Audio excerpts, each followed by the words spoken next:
Hi friends, welcome back to my channel.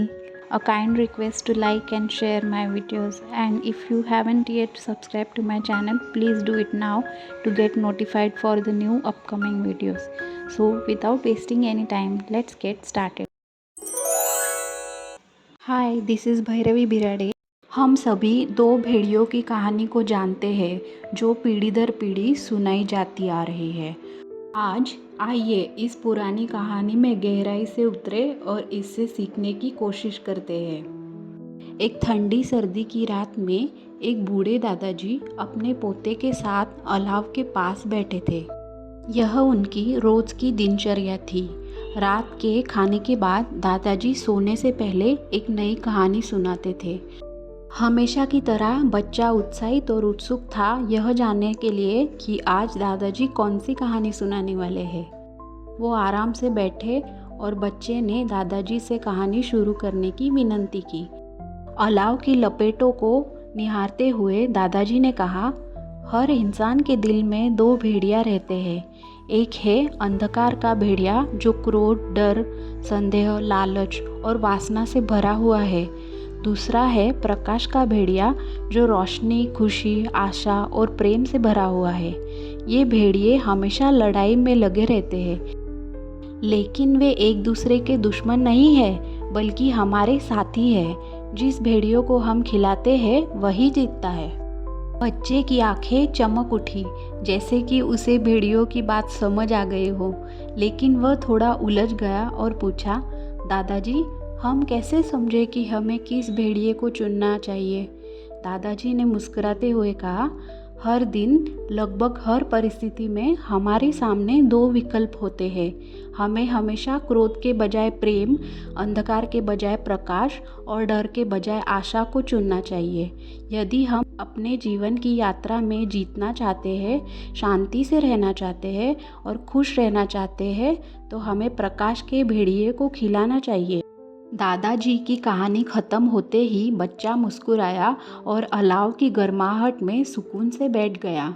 उसने दादाजी से वादा किया कि वह हर दिन अपने दिल की सुनकर सही भेड़िए को खिलाने की कोशिश करेगा। दादाजी ने उसके सर पर प्यार से हाथ फेरा और कहा, याद रखना बेटा, जीवन की असली ताकत संतुलन में है और तुम्हारे अंदर वह शक्ति हमेशा मौजूद है। उस रात बच्चा एक नई समझ के साथ सोया और उसके सपनों में दो भेड़िए अब लड़ाई नहीं कर रहे थे, वो एक दूसरे के साथ शांतिपूर्वक बैठे थे। हमने इस कहानी से क्या सीखा? यह कहानी चीनी दर्शन से भी जुड़ी हुई है। यिन यांग के सिद्धांत के अनुसार विपरीत तत्व हमेशा एक दूसरे को आकर्षित करते हैं और पूरक होते हैं। यिन सबसे अंधेरा हिस्सा है और यांग सबसे उज्जवल हिस्सा है, जहाँ दोनों के भीतर एक दूसरे का थोड़ा सा हिस्सा होता है। यदि हम इस दर्शन को अपने जीवन से जोड़कर देखें तो हम समझ सकते हैं कि आखिर में सबसे अंधेरे हिस्से में भी कुछ ना कुछ अच्छाई छिपी होती है। आपको याद होगा, शुरुआत में दादाजी बच्चे को प्रकाश के भेड़ियों को चुनने का सुझाव देते हैं, लेकिन बाद में वो बच्चे को संतुलन यानी बैलेंस की ताकत क्या होती है ये भी समझाते हैं। मुझे भी हमेशा प्रकाश के भेड़ियों को खिलाना व्यवहारिक यानी प्रैक्टिकल नहीं लगता। मुझे लगता है कि सिर्फ एक ही भेड़िए को लगातार खिलाने से असंतुलन पैदा हो सकता है। हम जानते हैं कि किसी भी चीज़ की अति हानिकारक हो सकती है। मराठी में एक कहावत तो आपने सुनी ही होगी, अति तिथे माती।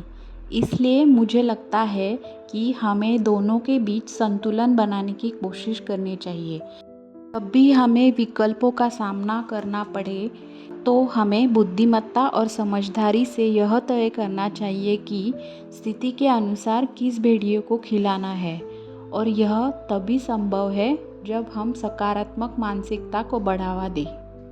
अगर हम ध्यान दें तो पूरे ब्रह्मांड का अस्तित्व भी संतुलन पर टिका है।